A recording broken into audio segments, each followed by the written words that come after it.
दफा 370 और 35A के मामले पर सुप्रीम कोर्ट में कल से होगी समाअत।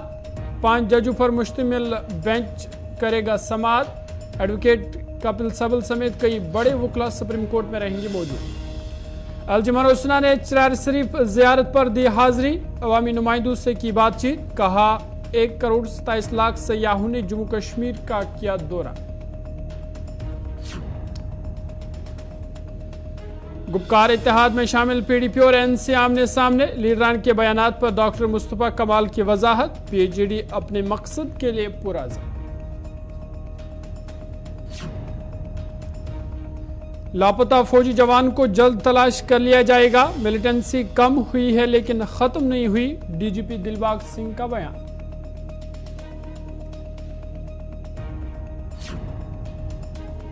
और शुमाली कश्मीर कुपवारा में SIU की बड़ी कार्रवाई। पाकिस्तान में मुकीम मिलिटेंट की जायदाद जब्त। 6 कनाल 3 मरला जमीन मुंसलिक।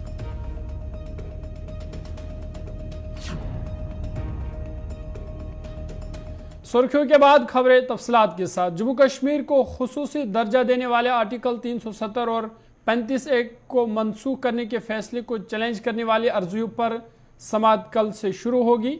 सिवाय पीर और जुम्मा को सुबह 10 बजे से समाअत शुरू होगी। 5 जजों पर मुश्तमिल बेंच केस की समाअत करेगा।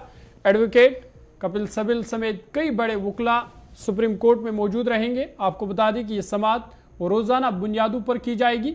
इस केस में सुप्रीम कोर्ट के आईनी बेंच ने फरीकीन से कहा था कि केस से मुतल्लिक तमाम दस्तावेजात पेपरलेस दायर की जाए। इसके साथ ही CJI की सरबराही में 5 जजों के आईनी बेंच ने फरीकीन के जरिए तहरीरी दलाइल देने के लिए दस्तावेजात दाखिल करने की आखिरी तारीख 27 जुलाई मुकर्रर की थी। 11 जुलाई को होने वाली समाअत के दौरान सुप्रीम कोर्ट ने IAS अफसर शाह फैसल की तरफ से आर्टिकल 370 की मनसूखी को चैलेंज करने वाले अर्जी गुजारों की फहरिस्त से उनका नाम हटाने के लिए पेश की गई अर्जी मंजूर की थी। वहीं फरीकीन की जानिब से केस में तहरीरी दलाइल मुकम्मल कर लिए गए हैं, जिनकी बुनियाद पर कल 10:30 बजे केस की समाअत शुरू होगी।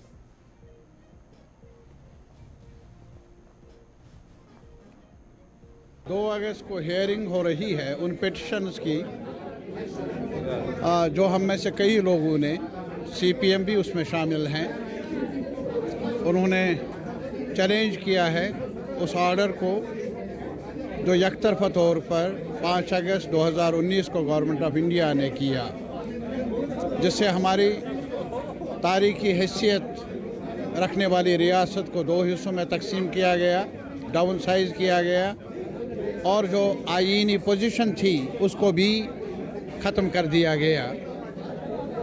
और इसी वजह से हम में से कई लोगों ने, जिसमें CPM भी शामिल हैं, सुप्रीम कोर्ट का दरवाज़ा खटखटाया सून आफ्टर, और आज ये मौका मिला है सुप्रीम कोर्ट को कि वो उन पिटिशन्स को सुने, उन पर हियरिंग का प्रोसेस शुरू कर ले 2 अगस्त से लेकर।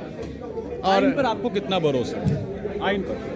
आइन पर पूरा भरोसा है, तभी हमने सुप्रीम कोर्ट का दरवाज़ा खटखटाया। और हम और कुछ नहीं मांग रहे, जितना हमारे आइन ने हमें दिया है जम्मू कश्मीर को, उतना हमें वापस मिलना चाहिए। जम्मू बार एसोसिएशन के जनरल हाउस का इजलास आज मुलतवी कर दिया गया। अब 3 अगस्त को दोबारा इजलास होगा। बताया जा रहा है कि मीटिंग सुबह 11:30 बजे होनी थी, इसका वक्त बदलकर दोपहर 2 बजे कर दिया गया। उस वक्त सिर्फ चंद वकला मौजूद थे, चनाचे इसे मुलतवी कर दिया गया। वाज़ेह है कि जनरल हाउस के इजलास में वकला की 17 रुकनी कमेटी की सिफारिशात पर गौर किया जाना था। यह तय होना था कि वकला कमेटी की सिफारिशात से मुत्तफिक है या नहीं, लेकिन मुलाकात नहीं हुई। ज़राए की माने तो कमेटी ने सिफारिश की है कि इस मामले को पहले चीफ जस्टिस और लेफ्टिनेंट गवर्नर के सामने उठाया जाए। ये दोनों अपने मुतालबे पर किया मौक़िफ़ इख्तियार करते हैं, इसके बाद ही मज़ीद हिकमत अमली तय की जाएगी। इस बात पर होनी थी। काबिल ज़िक्र है कि 20 जुलाई को होने वाले जनरल हाउस के इजलास में एक करारदाद मंजूर की गई थी कि बार एसोसिएशन हाईकोर्ट को जानीपुर से सिद्धा के राय का मुंतकिल करने के फैसले की मुखालफत करेगी।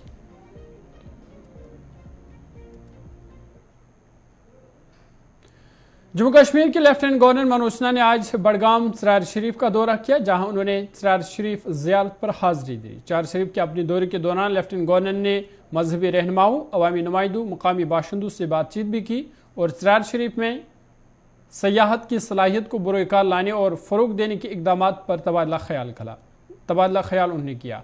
अपने खिताब में एलजी ने कहा कि रवां साल अब तक 1,27,00,000 सयाहों ने जम्मू कश्मीर का दौरा किया और ये तादाद पिछले साल के रिकॉर्ड को जल्द अबूर कर देगी। उन्होंने कहा कि कश्मीर में पुरअमन माहौल है, कारोबार साल भर जारी रहता है, स्कूल और कॉलेज मामूल के मुताबिक काम कर रहे हैं। एलजी ने कहा कि अमन कायम होने तक तरक्की मुमकिन नहीं। एक वक्त था जब शिकारा मालिक, होटल मालिक और ऑटो रिक्शा मालिक गैरयकीनी सूरत हाल की वजह से बहुत नुकसान उठा रहे थे, ताहम जम्मू कश्मीर अब इस मरहले से बाहर निकल आया है। उन्होंने कहा कि जब सयाहों की बड़ी तादाद कश्मीर आने लगी है तो मयारी इंफ्रास्ट्रक्चर को यकीनी बनाना इंतजामिया का अव्वलीन फ़र्ज है।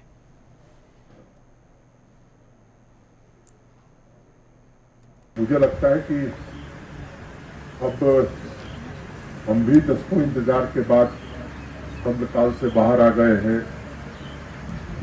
365 दिन बाजार खुले रहे, इसकी व्यवस्था हो गई है। बच्चे स्कूल कॉलेज जाने लगे हैं। सरकारी हमारे मुलाजिम और अफसरान समय से दफ्तर पहुंचने लगे हैं। तो ये बड़ा बदलाव आया है, इसमें आप सबका बड़ा योगदान है। मैं ढेर सारे मसलों पर एक साथ टूरिज्म अनप्रेसिडेंटेड रहा है, 1,88,00,000। अभी कल परसों हमें सेक्रेटरी टूरिज्म आंकड़ा बता रहे थे कितने लोग आ गए। 1,27,00,000 इस साल लोग आ चुके हैं पहले 7 महीने में। तो आप ये मानिए कि 2 करोड़, 2.25 करोड़ लोग। अब इसको जरा गंभीरता से विचार करिए कि जब अशांति थी तो परेशानी किसको थी? परेशानी थी गरीब आदमी। और गरीब आदमी को अब ऑटो वाले को सवारी नहीं मिलती थी, टैक्सी वाले को सवारी नहीं मिलती थी, रेहड़ी वाले, खोमचा वाले की बिक्री नहीं होती थी, छोटे होटल बंद रहते थे, शिकारा वाला, बोट वाला, ये सब लोग सफर करते थे। जब लोग आएंगे तो स्वाभाविक रूप से मुझे लगता है कि यहाँ की इकॉनमी बढ़ेगी। इकॉनमी हमारी पीपल्स डेमोक्रेटिक पार्टी के सीनियर लीडर महबूब बैग ने कहा कि पीडीपी जम्मू कश्मीर के बड़े काज के लिए पीएचडी इत्तेहाद के साथ है। उन्होंने कहा कि बयानबाजी तो होती रहती है, चूंकि पीडीपी और नेशनल कॉन्फ्रेंस जम्मू कश्मीर की 2 बड़ी सियासी और पुरानी जमातें हैं, तो एक दूसरे के खिलाफ सियासी बयानबाजी दोनों पार्टी की तरफ से हुई है, जो नहीं होना चाहिए था। उन्होंने कहा कि जम्मू कश्मीर के लोगों को मुश्किलातों से बाहर निकालने के लिए इत्तेहाद की ज़रूरत है। इधर नेशनल कॉन्फ्रेंस के सीनियर लीडर और साबिक वजीर डॉक्टर मुस्तफा कमाल ने भी कहा कि पीडीपी लीडर का बयान सियासी प्लेटफार्म पर एक सियासी बयान था। उन्होंने कहा कि पीएचडी अपनी मकसद के लिए पुरज़म है। जहाँ तक आप ये स्क्रिमिश की बात कर रहे हैं, ये जो कहीं कहीं होते, ये दोनों तरफ से होती हैं। अगर आप देखेंगे उस तरफ से भी हुई, हमारी तरफ से भी हुई। ये प्रोवोकेशंस होती रहती हैं। और चूंकि हम और पीएचडी में नेशनल कॉन्फ्रेंस जो है, we have been opponents for quite long. It's not so easy.